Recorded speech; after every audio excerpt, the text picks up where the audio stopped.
എല്ലാവർക്കും നമസ്കാരം.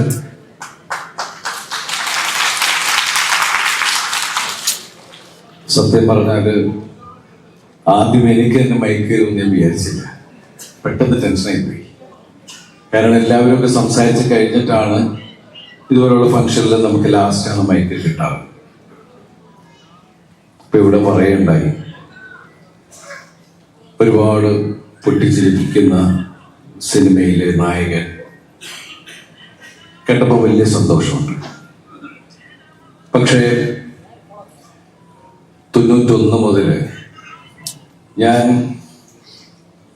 അസിസ്റ്റന്റ് ഡയറക്ടറായിട്ട് വിഷ്ണു എന്ന് പറഞ്ഞ സിനിമയിൽ വരുമ്പോൾ അവിടെ നിന്ന് തുടങ്ങി എൻ്റെ സീനിയേഴ്സിൻ്റെ അഭിനയം കണ്ടാണ് ഞാൻ അഭിനയം പഠിച്ചത്. അന്ന് ലാലേട്ടൻ്റെ മുമ്പിൽ ക്ലാപ്പ് അടിച്ചു തുടങ്ങിയൊരു സിനിമ ജീവിതമാണ് എൻ്റേത്. അതിനുശേഷം അല്ലെങ്കിൽ ഞാൻ കോളേജിൽ പഠിക്കുന്ന കാലം മുതൽ നമ്മളെ ഒരുപാട് ചിരിപ്പിച്ചിട്ടുള്ള അത് ഹീറോസിൻ്റെ ലിസ്റ്റ് എടുത്താൽ അന്ന് ലാലേട്ടനാണെങ്കിലും ജയറാമേട്ടനാണെങ്കിലും മുകേഷ് ഏട്ടൻ, ജഗദീഷ് ഏട്ടൻ, ശ്രീനിയേട്ടൻ, സായി ചേട്ടൻ, സിദ്ദിഖ തുടങ്ങിയൊരു നീണ്ട ഹീറോ ഉള്ള ലിസ്റ്റ് ഉണ്ട് നമുക്ക്. ശരിക്കും പറഞ്ഞാൽ ഒരുപാട് ചിരിപ്പടങ്ങളും അവർ പലതരത്തിലുള്ള സിനിമകൾ ചെയ്തിട്ടുണ്ട്. അതുപോലെ തന്നെ നമുക്ക് ഏറ്റവും ഇഷ്ടപ്പെട്ട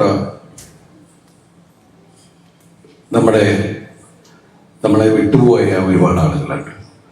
വേണുവേട്ടൻ, ഉണ്ണിയേട്ടൻ, ഇന്നസെന്റ് ഏട്ടൻ, മാളച്ചേട്ടൻ, ബഹദൂർക്ക തുടങ്ങിയ ഒരുപാട് പേര്, അനീഫിക്ക.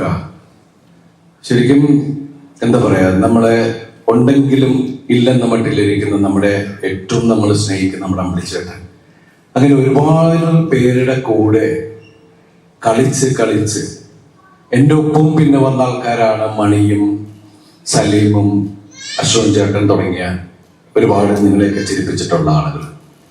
അവരുടെയൊക്കെ കൂടെ കളിച്ച് ചിരിയും കരച്ചിലും ഒക്കെ അവരിൽ നിന്നാണ് ഞാൻ പഠിച്ചിട്ടുള്ളത്. ശരിക്കും പറഞ്ഞാൽ ഇവിടെ വേദിയിൽ എത്രയധികം സിനിമ ചെയ്യാൻ എനിക്കുണ്ട്, ഒറ്റയ്ക്കാവില്ല. ഇവരുടെ എല്ലാവരുടെയും സപ്പോർട്ട്. ഞാൻ മലയാള സിനിമയിൽ വന്നപ്പോൾ എനിക്ക് ആദ്യം ഉണ്ടായിരുന്ന ഒരു പേടിയുണ്ടായിരുന്നു. കാരണം ഞാൻ അസിസ്റ്റന്റ് ഡയറക്ടറായിട്ട് വർക്ക് ചെയ്യുന്ന ഒരു ആക്ടറായി മാറുമ്പോൾ ഈ ആക്ടേഴ്സ് എന്നോട് എങ്ങനെയായിരിക്കും പെരുമാറുക എന്നുള്ളൊരു വലിയൊരു പേടി എനിക്കുണ്ടായിരുന്നു.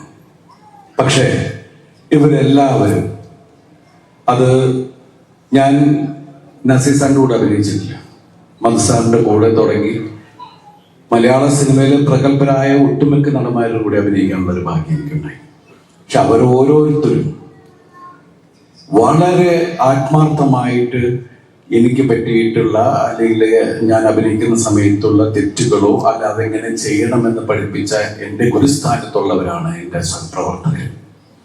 എൻ്റെ വളർച്ചയിൽ ഞാൻ അവരോട് ആദ്യം തന്നെ ഞാൻ നന്ദി പറയുകയാണ്.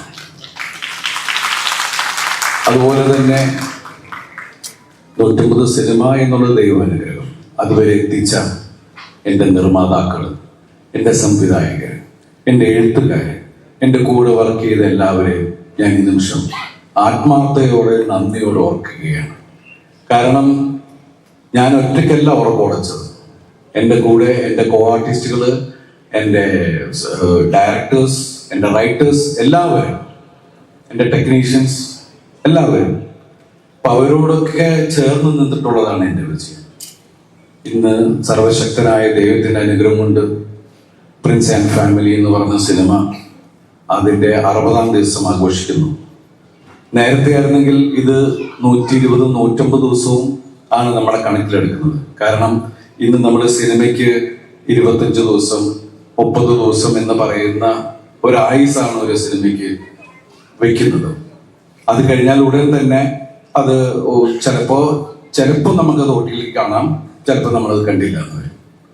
അപ്പൊ അങ്ങനെയുള്ളൊരു സിനിമയ്ക്ക് അനുകൂലമായ സാഹചര്യമാണോ പ്രതികൂലമായ സാഹചര്യമാണോ നിൽക്കുന്നതെന്ന് എനിക്ക് അങ്ങനെ ഒരു ഈ അവസരത്തിൽ അങ്ങനെ പറയുന്നത് ശരിയല്ല. പക്ഷെ എന്നാലും ഇന്നത്തെ ഒരു അവസ്ഥയിൽ ഒരു സിനിമ വലിയ വിജയമാവുന്നത് വലിയ കാര്യമാണ്. അതില് ഒരു ഭാഗമാവാൻ സാധിച്ചതിൽ നന്ദി പറയുന്നു, പ്രത്യേകിച്ച് ലിസ്റ്റിനോട്. കാരണം മാജിക് ഫ്രെയിംസിന്റെ കൂടെ ഞാൻ ആദ്യമായിട്ട് ചെയ്യുന്ന ഒരു സിനിമയാണത്. ലിസ്റ്റിൻ എടുത്തൊരു വലിയൊരു റിസ്ക് ഉണ്ട്.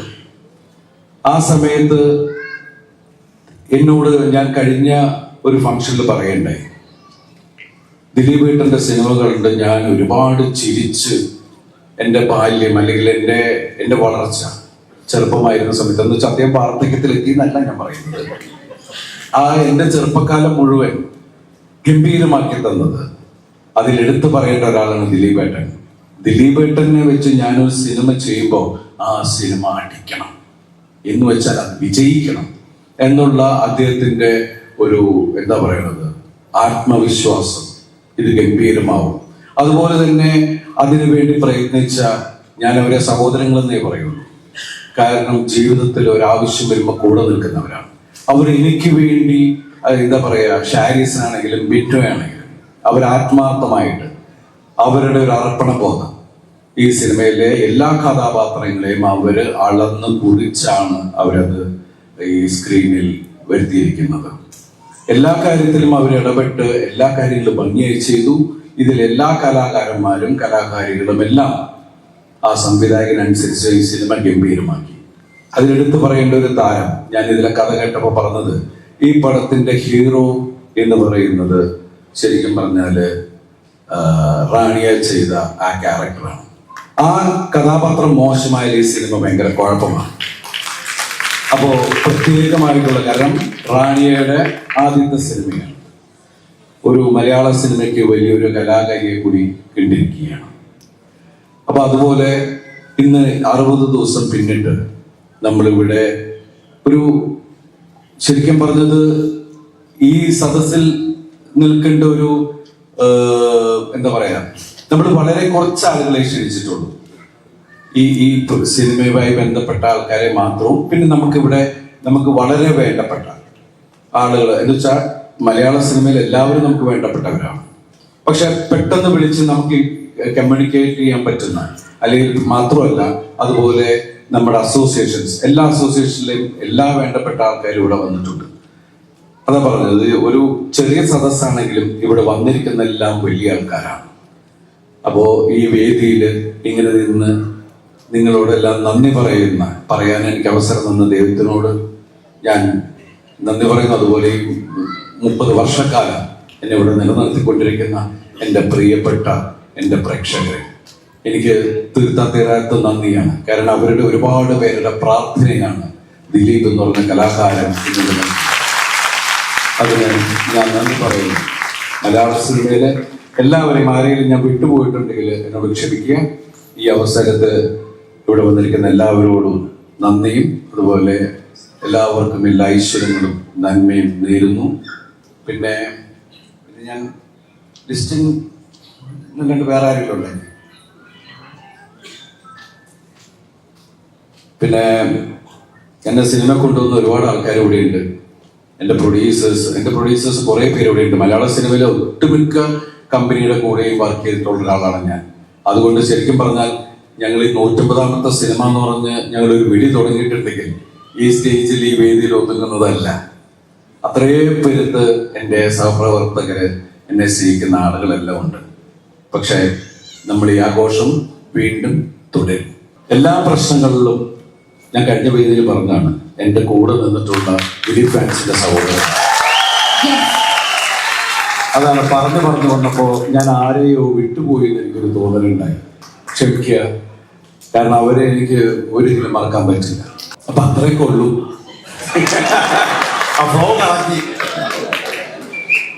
അപ്പൊ സംഭവം നടക്കട്ടെ, നമുക്ക് ഇടയ്ക്കിടയ്ക്ക് വരാം. Thank you. ഒരുപാട് പേര് മറന്നുപോയിട്ടുണ്ട്. അവർക്കൊക്കെ അറിയാം സ്നേഹം കൊണ്ടാണ്.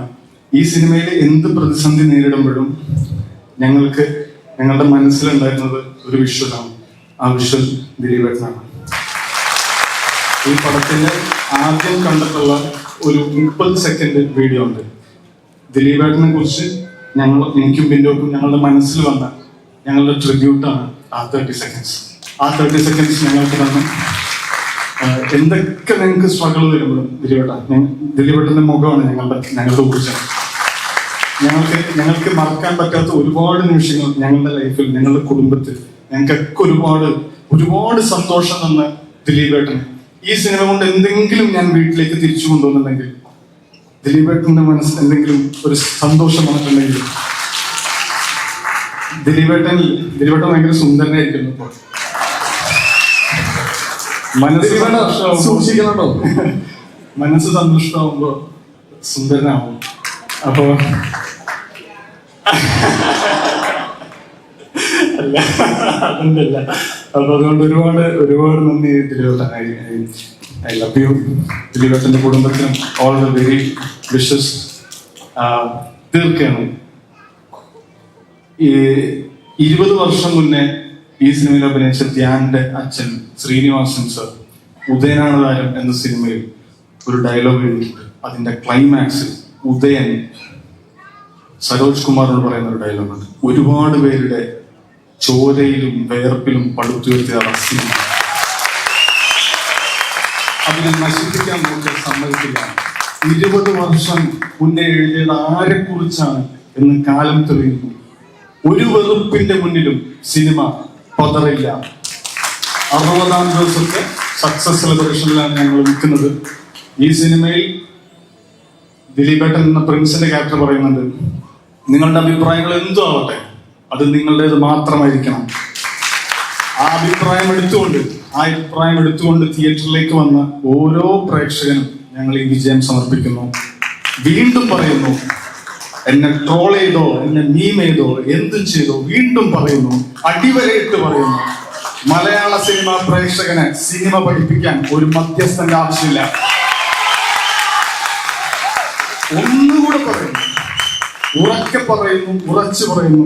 ബില്ലുണ്ണികൃഷ്ണൻ സാർ ഇവിടെ ഉണ്ട്, സിയാദ് കോക്കർ സാർ ഇവിടെ ഉണ്ട്. എല്ലാവരും നിൽക്കെ പറയുന്നു, വീണ്ടും പറയുന്നു, ഉറച്ചു പറയുന്നു, മലയാള സിനിമ പ്രേക്ഷകനെ സിനിമ പഠിപ്പിക്കാൻ ഒരു മധ്യസ്ഥന്റെ ആവശ്യമില്ല. Riyas bhai, thank you. ദിലീപേട്ടന്റെ ഫാൻസുകാർക്കും thank you. Everyone thank you. ദിലീപേട്ടൻ ഷോ ആണെന്ന് കൂട്ടിക്കോ, പക്ഷെ ഒന്ന് ഹഗ് ചെയ്യും. Thank you. നിർത്തുകയാണ്. തിരികൂടി പോയി. Thank you. ഏറ്റവും വലിയ വിജയമായി മാറിയതിന്റെ സന്തോഷം ഞാൻ പങ്കെടുക്കുന്നു. എല്ലാവർക്കും ആശംസകൾ. ഈ സിനിമ നിർമ്മിച്ചയാളും കേന്ദ്ര കഥാപാത്രത്തെ അവതരിപ്പിച്ച ആളും എഴുതിയ ആളും സംവിധാനം ചെയ്ത ആളും എന്നുവേണ്ട ഇതിൽ പ്രവർത്തിച്ചവർ മുഴുവനും ഏറ്റവും പ്രിയപ്പെട്ടവരാണ്. അതുകൊണ്ട് ഈ വിജയം, ഇന്നത്തെ കാലത്ത് തിയേറ്ററിൽ ഒരു സിനിമ വലിയ വിജയം നേടുക എന്നുള്ളത് വളരെ പ്രാധാന്യമുള്ള ഒരു സംഗതിയാണ്. അതിൽ ഈ വിജയത്തിൽ അകവഴിഞ്ഞ് ഞാൻ സന്തോഷിക്കുന്നു. ദിലീപിന്റെ ഈ വിജയം തുടർന്നുകൊണ്ടേയിരിക്കും എന്നുള്ളതിൽ എനിക്ക് ഒരു സംശയവുമില്ല. ഈ കഴിഞ്ഞ ദിവസം ഞാൻ ദിലീപ് ഇപ്പോൾ അഭിനയിക്കുന്ന ഹബ്ബ എന്ന സിനിമയുടെ സെറ്റിൽ പോയിരുന്നു. ദിലീപും ശ്രീ മോഹൻലാലും ചേർന്നുള്ള ഒരു ഗാന ചിത്രീകരണ രംഗം ഞാൻ അവിടെ കണ്ടു. അത് മലയാള സിനിമകളുടെ ഏറ്റവും വലിയ വിജയമാകാനുള്ള സാധ്യത ആ സിനിമയിലുണ്ട് മനസ്സിലായതാണ്. പ്രിയപ്പെട്ട ദിലീപുമൊത്ത് ഞാൻ 2018 ചെയ്ത സിനിമയ്ക്ക് ഇതുപോലെ 60ാം ദിവസം ആഘോഷിക്കാൻ ഇടവന്നിട്ടുണ്ട്. അപ്പോൾ ദിലീപിന്റെ ഈ വിജയത്തിൽ വലിയ സന്തോഷം. പ്രിയപ്പെട്ടവരാണ് അഭിനയിച്ചവരെല്ലാം. ബില്ലോ പ്രത്യേകിച്ചും ഒരു ആദ്യ സംവിധായകന് കിട്ടാവുന്ന ഏറ്റവും വലിയ അംഗീകാരമാണ് ഈ ചടങ്ങ് എന്നുള്ളത്. ഇതിൽ അഭിനയിച്ചവർക്കും പ്രവർത്തിച്ചവർക്കും എല്ലാം, അണിയറയിൽ പ്രവർത്തിച്ചവർക്കും എല്ലാം ആളുകളും. ഷാരിസ് എൻ്റെ പ്രിയപ്പെട്ട സുഹൃത്താണ്. എന്നോടൊപ്പം അടുത്ത സിനിമ ചെയ്യുന്ന ആൾ കൂടിയാണ് ഷാരിസ്. ഷാരിസിനോട് ആകെ പറയാനുള്ളത്, ഇത്രയേറെ വൈകാരികത കൊടുക്കേണ്ട കാര്യങ്ങൾക്ക് കൊടുത്താൽ മതി എന്നെനിക്ക് തോന്നുന്നുണ്ട്. കാരണം വലിയ പ്രാധാന്യമൊന്നും ഇല്ലാത്ത കാര്യമാണ്. ഷാരിസ് ഇപ്പോ എന്താ പറയുക, ഒരു മധ്യസ്ഥന്റെ ആവശ്യമില്ല എന്ന് ഷാരിസ് പിന്നെയും പറയുന്നുണ്ട്. അങ്ങനെ മധ്യസ്ഥനുള്ളതായിട്ട് എനിക്ക് അറിയാനേ വയ്യ. അപ്പോൾ ഒരു മധ്യസ്ഥന്റെ ആവശ്യമില്ല എന്ന് പറയേണ്ട കാര്യം പോലുമില്ല. അപ്പോൾ കാര്യങ്ങളെ കുറച്ചുകൂടി നമുക്ക് ലൈറ്റായിട്ട് സമീപിക്കാം എന്ന് തോന്നുന്നു ഈ വിഷയത്തിലേക്ക്. അപ്പോൾ എല്ലാവർക്കും എൻ്റെ സ്നേഹം, ആശംസകൾ. ഒരു കാര്യം പറയാൻ മറന്നുപോയി. ലിസ്റ്റിനെ കുറിച്ച് പറയണം. ലിസ്റ്റിനെ കുറിച്ച് പറയാത്തോണ്ടാണ് അവൻ ഓടി വന്നതെന്നാണ് ഞാൻ മനസ്സിലാക്കുന്നത്. ലിസ്റ്റിന്റെ എനിക്ക് നിങ്ങൾക്ക് പല ക്വാളിറ്റി ലിസ്റ്റിനെ കാണും. ഞാൻ കാണുന്ന ഏറ്റവും വലിയ ലിസ്റ്റിന്റെ ക്വാളിറ്റി എന്ന് പറയുന്നത് വിനയാന്വിതനാണ് ലിസ്റ്റിൻ എന്നുള്ളതാണ്. അദ്ദേഹം പറഞ്ഞു ഒരു ആവറേജ് ബുദ്ധിക്കാരനാണ് എന്ന് ഇവിടെ പറഞ്ഞു. അദ്ദേഹം പറഞ്ഞു മലയാള സിനിമയിൽ ഇന്ന് ജീവിച്ചിരിക്കുന്ന ഏറ്റവും വലിയ ബുദ്ധിമാനാണ് ലിസ്റ്റിൻ എന്നുള്ളത് നമുക്ക് എല്ലാവർക്കും അറിയാവുന്ന ഒരു സംഗതിയാണ്. പിന്നെ അദ്ദേഹം പറഞ്ഞു ഞാൻ ഫെഫ്കയിലാണെങ്കിൽ ഉണ്ണിയേട്ടൻ നിന്നെ ബാൻ ചെയ്തതിനെ പോലെ ഫെഫ്കയിൽ അങ്ങനെ ആരെയും ബാൻ ചെയ്യാറില്ല. മലയാള സിനിമയിൽ ആരൊക്കെ പ്രവർത്തിക്കണം എന്നൊക്കെ തീരുമാനിക്കുന്ന പവർ ലോബി ലിസ്റ്റിന്റെ ആണ് എന്നുള്ളതാണ് നമുക്കിപ്പോ എല്ലാവർക്കും മനസ്സിലായിട്ടുള്ള ഒരു കാര്യം. അപ്പോൾ പ്രിയപ്പെട്ട സുഹൃത്താണ് ലിസ്റ്റ് ട്രാഫിക് ചെയ്യുമ്പോൾ വളരെ ചെറുപ്പക്കാരനായി വന്ന് മലയാള സിനിമയുടെ വ്യാകരണം മാറ്റിയ സിനിമ നിർമ്മിച്ച ആളാണ് ലിസ്റ്റിൻ. വിജയങ്ങൾ തുടർന്നുകൊണ്ടേയിരിക്കട്ടെ. ലിസ്റ്റിനെ പോലുള്ളവർ തുടർച്ചയായി സിനിമ ചെയ്താലേ ഫെഫ്കയിലുള്ള ആളുകൾക്ക് ജോലി കിട്ടുള്ളൂ. വളരെ നന്ദി, സന്തോഷം. അല്ലല്ല, ഞാൻ പറയാനായിട്ട് ഉദ്ദേശിച്ചത് ഷാനിഫ് പറഞ്ഞത് സിയാദുക്കയുടെ പേര് പറഞ്ഞു, ബി കൃഷ്ണക്ക് ഇപ്പൊ ഇവിടെ ഇരിപ്പുണ്ട്. അപ്പോ സംഘടനകളുടെ പേരല്ല ഉദ്ദേശിച്ചത്, ചില റിവ്യൂ കൊടുക്കുന്ന ആളുകളുണ്ട്. അപ്പോ ഞാൻ സംഘടനയുടെ കാര്യമൊന്നുമല്ല, അദ്ദേഹം എന്റെ പേരെടുത്ത് പറഞ്ഞ കാര്യം എന്തിനെ കുറിച്ചാണ് എന്നുള്ളത് പൂർണ്ണ ബോധ്യമുണ്ട്. അതിന് അത്രയും വലിയ പ്രാധാന്യം അദ്ദേഹം കൊടുക്കണ്ടെന്ന് മാത്രമേ ഞാൻ പറഞ്ഞുള്ളൂ. കുഴപ്പമില്ല, നിനക്ക് ഇനി ഒരു പ്രശ്നമില്ല. മാജിക് ഫ്രെയിംസിന്റെ 2 സിനിമകളുടെ ഭാഗം ഞാനായിട്ടുണ്ട്. അതുകൊണ്ട് മാജിക് ഫ്രെയിംസുമായിട്ടുള്ള സൗഹൃദം വളരെ നല്ല മെമ്മറീസ് വന്നിട്ടുണ്ട് എനിക്ക്.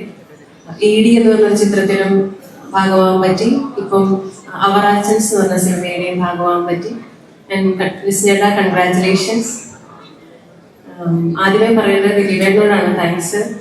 എനിക്കൊരു ദിവസം ഒരു കോൾ വന്നു ആഫ്റ്റർ ലില്ലിക്കുട്ടി നാഗേന്ദ്രൻസ് ഹണിമൂൺ കഴിഞ്ഞിട്ട്. ഞാൻ ഒരിക്കലും പ്രതീക്ഷിക്കാത്ത ഒരു കോളായിരുന്നു. അതും ഞാൻ അഭിനയിച്ചൊരു ഹ്യൂമർ നിറഞ്ഞൊരു സിനിമയുടെ അല്ലെങ്കിൽ ഒരു സീരീസിന്റെ ഒരു പോർഷൻ കണ്ടിട്ട് ദിലീപേട്ടൻ എന്നെ വിളിച്ച് കൺഗ്രാജുലേറ്റ് ചെയ്തു.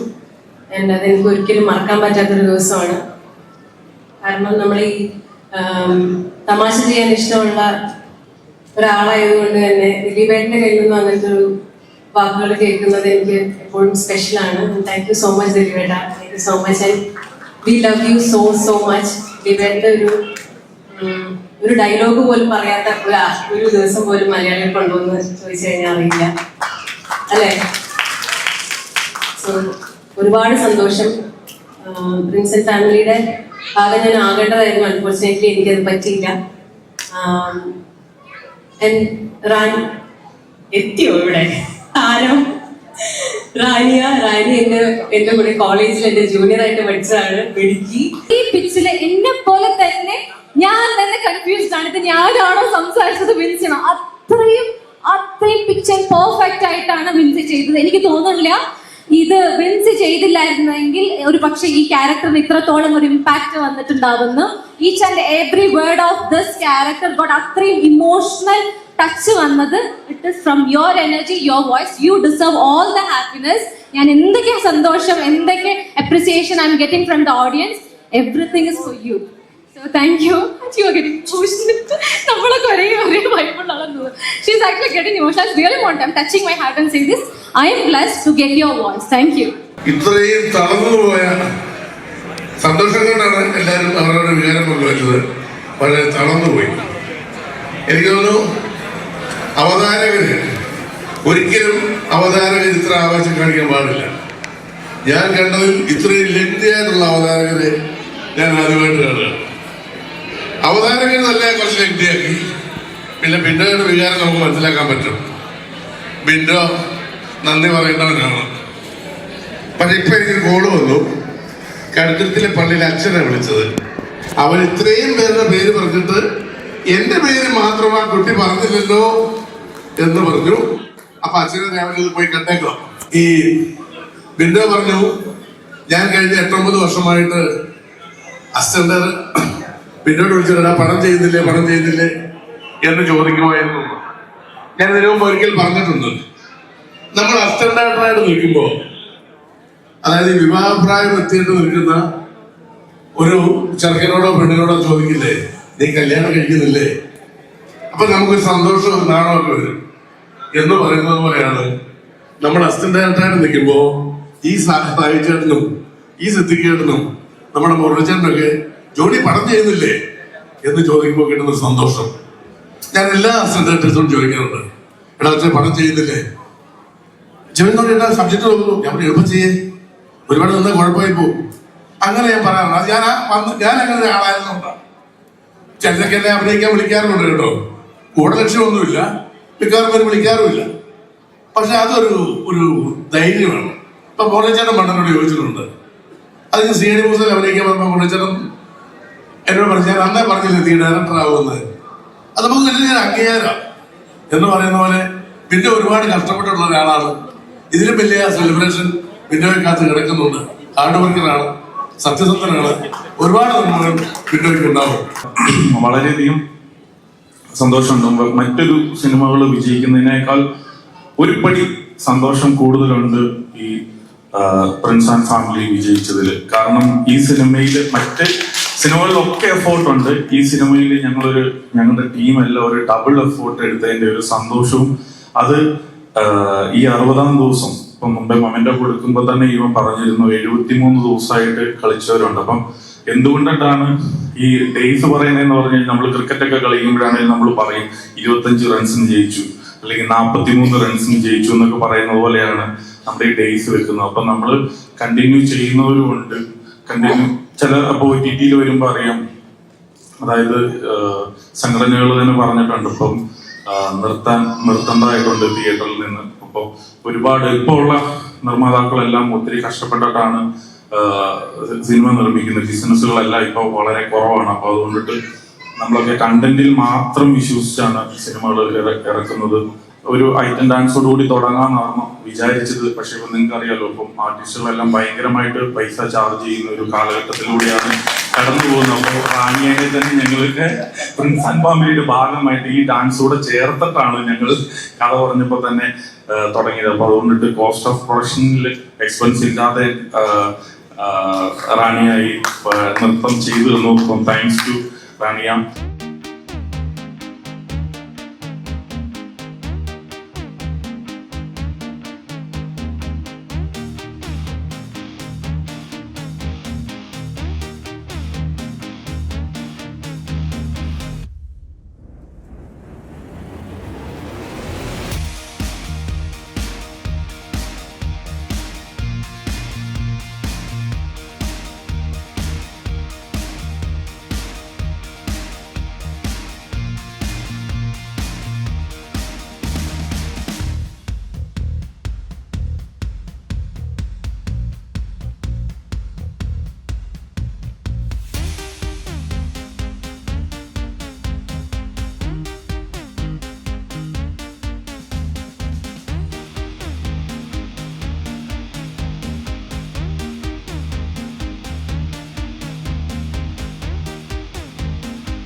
എല്ലാവരോടും ക്ഷമ ചോദിക്കുന്നു. തുടങ്ങിയപ്പോഴും കുറച്ച് ലേറ്റ് ആയി പോയി. ജോൺ ചേട്ടന്റെ കണ്ണൊക്കെ കണ്ടിട്ട് ചുമന്നിരിക്കുന്നത് 2 അടിച്ചതിന്റെ അല്ല, ജലദോഷം പനിയായിട്ട് ജോൺ ചേട്ടൻ ഇരിക്കുമായിരുന്നു. അതിന്റെ ഒരു 4 ദിവസമായുള്ളൂ അല്ലെ ജോൺ ചേട്ടാ? വൈറൽ ഫീവർ ആയിരുന്നു എന്റെയാണ്. സത്യം പറഞ്ഞാൽ ഈ ഫംഗ്ഷനിൽ തന്നെ വൈറൽ ഫീവർ വന്നതിന് വിഷമമുണ്ട്. മുമ്പേ പറഞ്ഞ കാര്യം നടക്കുകയല്ലോ. ഞാൻ പറയാൻ വിട്ടുപോയതാണ് ഈ പ്രജീഷ് കേട്ടോ, എന്റെ പൊന്നെ ഇതുപോലെ ആദ്യത്തെ പടം ഈ പടം ഹിറ്റാകാൻ എനിക്ക് തോന്നുന്നു ഏറ്റവും അധികം പ്രാർത്ഥിച്ചിട്ടുള്ള ആളാണ് പ്രജീഷ്. ഇത്ര കണ്ട് എന്തായാലും ഇന്ത്യൻ ആർമി സ്ട്രോങ് കൊള്ളാം. അപ്പൊ എല്ലാവർക്കും താങ്ക്സ്. അപ്പൊ ലേറ്റ് ആയി, എല്ലാവരും ഭക്ഷണം കഴിക്കണം. അപ്പൊ അതുകൊണ്ടിട്ട് നമുക്ക് അടുത്ത സിനിമയ്ക്ക് ഇതുപോലെ ഒരു സക്സസിൽ നമുക്ക് എല്ലാവർക്കും ഒരുമിച്ച് കൂടാം. അപ്പം good night to all. Thank you very much.